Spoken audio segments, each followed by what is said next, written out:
Torres Zorrilla. Después de haber escuchado a este importante catedrático de Centrum, la Escuela de Alta Gerencia de la Pontificia Universidad Católica del Perú, Jorge Torres Zorrilla,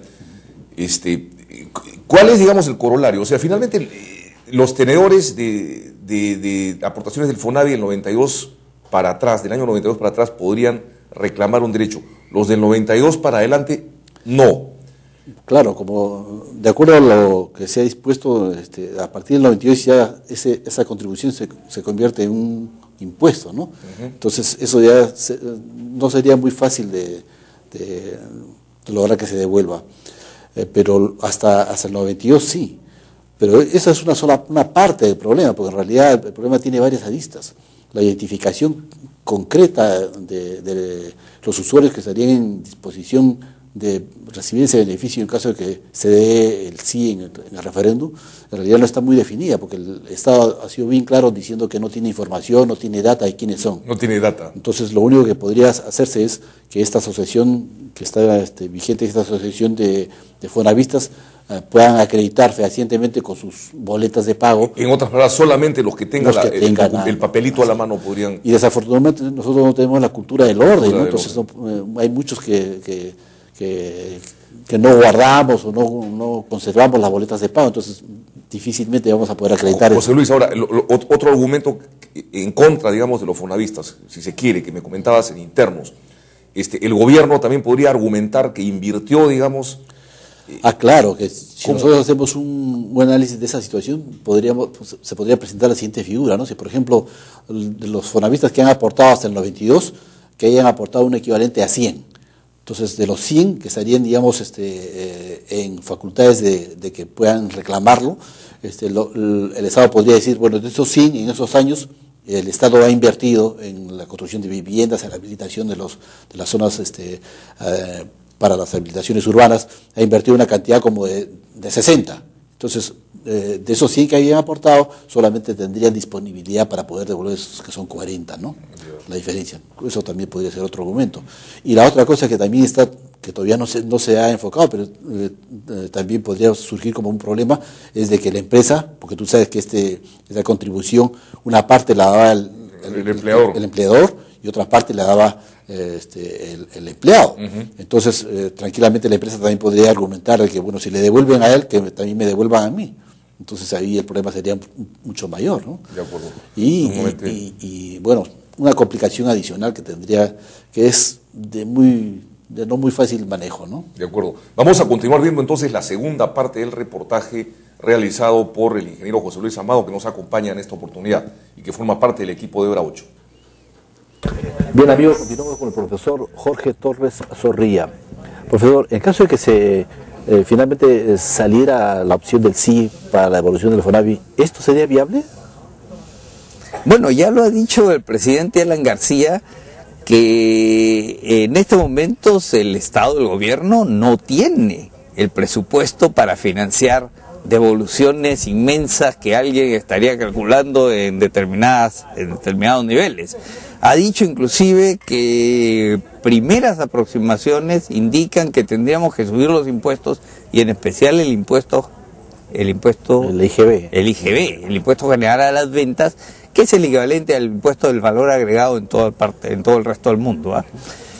El impuesto tendría que crecer, según el presidente García, de 19%, tendría que aumentar a 23%.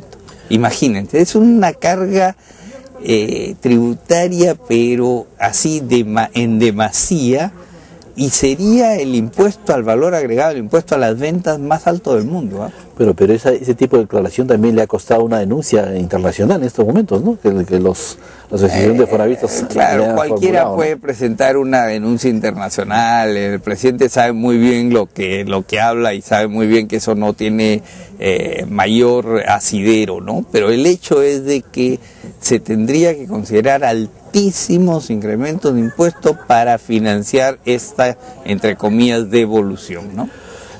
Profesor Torres, ¿y qué opina del tema de las cédulas vivas? En este momento que se ha alborotado el gallinero por el tema de las cédulas vivas, concretamente en el caso de los militares y la policía, ¿no? Claro.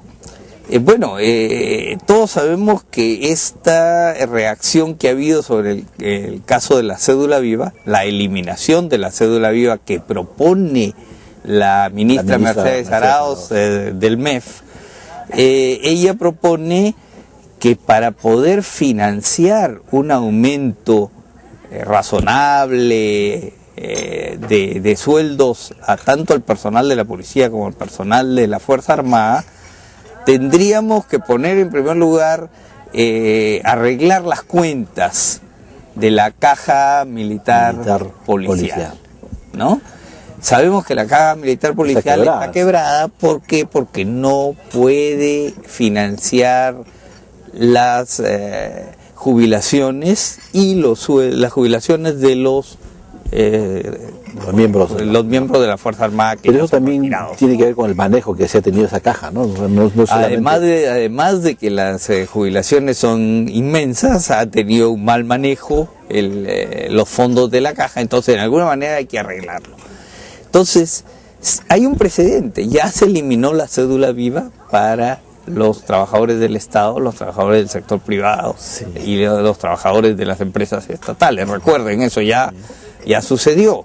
Entonces, lo obvio, lo lógico es que también, si ese es el problema, el meollo del problema, se tenga por necesidad que eliminar lo que se llama cédula viva, que equivale a que todos los comandantes, los coroneles en retiro, ganen exactamente igual a lo que ganan los comandantes. Lo que se conoce como el espejo. En actividad. El espejo de las remuneraciones, ¿no? Exacto. La ley de espejo. Pero en estos momentos que nosotros como país estamos dando el mensaje de la estabilidad, del respeto de los acuerdos, se está fomentando, por ejemplo, de que los acuerdos contractuales que se han hecho con las grandes empresas en materia de protección, fundamentalmente en el caso de los impuestos, se respeta. Hay una posición también de la Fuerza Armada en el sentido de que dice que ellos han tenido una expectativa de ser militares por muchas razones, entre otras porque una de las condiciones que tenían era su cédula viva. Entonces se está rompiendo un contrato, un acuerdo, una ley, entre comillas, que ya existía para ese sector. En realidad no hay ningún contrato que diga hasta el año 2000 tantos se tiene que respetar la cédula viva, no. En todo caso, hay que aclarar, el principio es que tiene que haber una remuneración digna para los retirados de la Fuerza Armada y de las fuerzas policiales. Eso es clarísimo, hay que respetar eso, ¿no? Lo que se está diciendo es de que precisamente se está tratando de homologar las remuneraciones del sector público, tanto de la Fuerza Armada como para el resto del sector público. Entonces, más bien el principio de homologación indica que si ya no tenemos cédula viva allá, no tengamos cédula viva acá.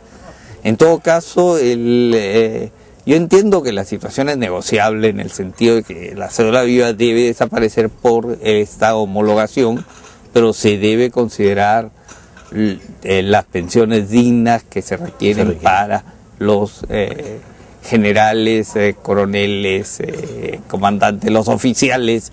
Y sobre todo la parte de la plana subalterna, ¿no? Que son los que menos ingresos tienen. Y ¿no? también hay que considerar que, bueno, hay que respetar ambos lados, ¿no?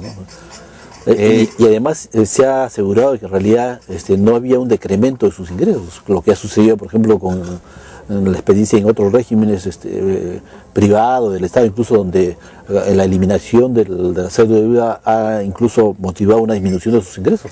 Bueno, pero en el caso de las fuerzas policiales y fuerzas militares no ha habido devolución de una disminución de ingresos ni para el personal en actividad, ni para el personal en retiro, ¿no? Eso se debería respetar, ¿no?